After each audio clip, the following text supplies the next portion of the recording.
Hey everyone, it's Steve from the garden. In this video I'm going to go over some of the things I was working on this week and show you some ways that you can help protect your garden from pests and critters. I'm about to start my third succession of sweet corn, and because I had kind of poor and spotty germination in my second succession, I'm going to make a slight change to what I'm doing during the planting process. So one of the changes I'm going to make is I'm going to pre-dig all the holes. Then I'm going to add just a little bit of blood meal to each hole as a pre-plant fertilizer. And after I do that, I'm going to water that in so that the soil underneath is all moist when I put the seeds in. Now as I water this in, some of the dirt would fall back in place, which is just fine because that will bury a little bit of that fertilizer in there. And I'm going to continue going with 3 seeds per hole. I'm going to try to space them out a little bit more than I did the first time. So if I need to, I can move the plants around if I get some more spotty germination.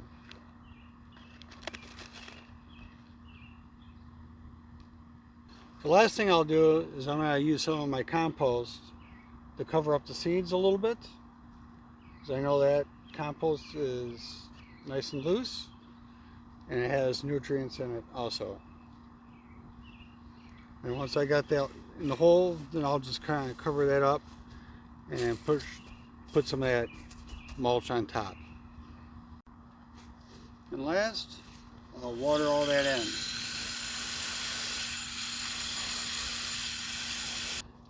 For my first succession of corn here, I'm going to go ahead and add a little bit of the blood meal to this. And then I'm going to take some of the compost and drop it around it. I'll do that to hill the corn up, which allows it to be a little bit more sturdy as it grows new roots into this compost. There we go, we got the compost filled around each of the corn, and I'm running my drip system to help water in the seeds I just planted, plus moisten up all the compost I just added for hilling it up. Now that these corn plants are getting larger, I planted some pinto bees around those so that they can use the corn as a trellis. And then the last thing I did with the corn is I put the electric fence around here, which will keep the raccoons out, and it'll also keep the squirrels from eating those beans when they emerge. This is the bed where my green beans are going, and you can see on my first succession they're just about ready to start flowering. And over here I have potatoes coming up, which is kind of funny because it was 2 years ago that I planted potatoes in this bed. So somehow they managed to survive for 2 years, and now they're going to decide to come up. But the first thing I'm doing here is just moving away some of this mulch so I have a spot to put the green beans. Just like I did with the first succession of green beans, I put them on the surface and I can push them down, you know, about a ½ inch or so beneath the soil. And I'll come back and water these in. I have my first strawberry harvest. There we go. That's what we need to see. I gotta get this bed covered up because something's been coming in and eating some of them. So I have some bird netting I'm going to put over the bed to help prevent that. To protect my strawberry bed from the birds and the squirrels, I have some bird netting. I just drape it over these hoops, and this stuff will snag on like anything. So to keep the netting in place and to make it easy to move it up and down, all you have to do is put a few screws in the wood and I can loop it onto there. There we are, the net's in place.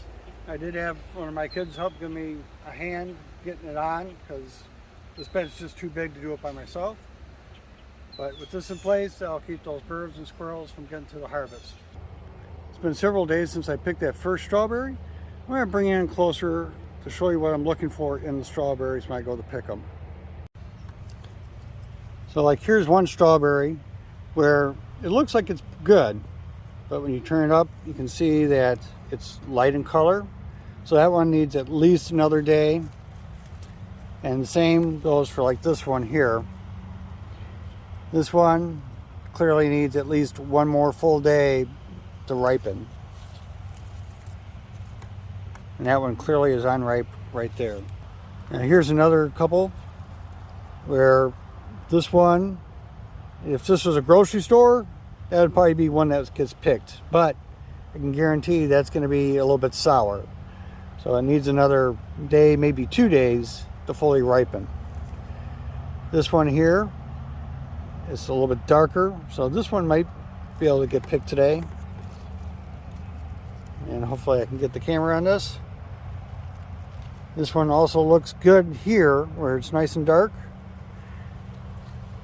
But on this side, it's lighter color.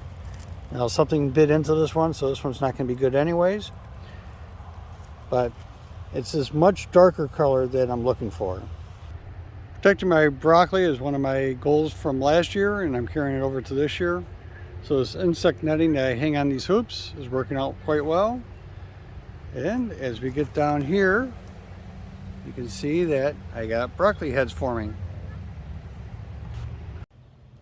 I hope you enjoyed. Hope you got something out of this. And for those of you that stuck around to the end, I'm going to leave you a little bonus and give you some of the pictures from the flowers around the garden.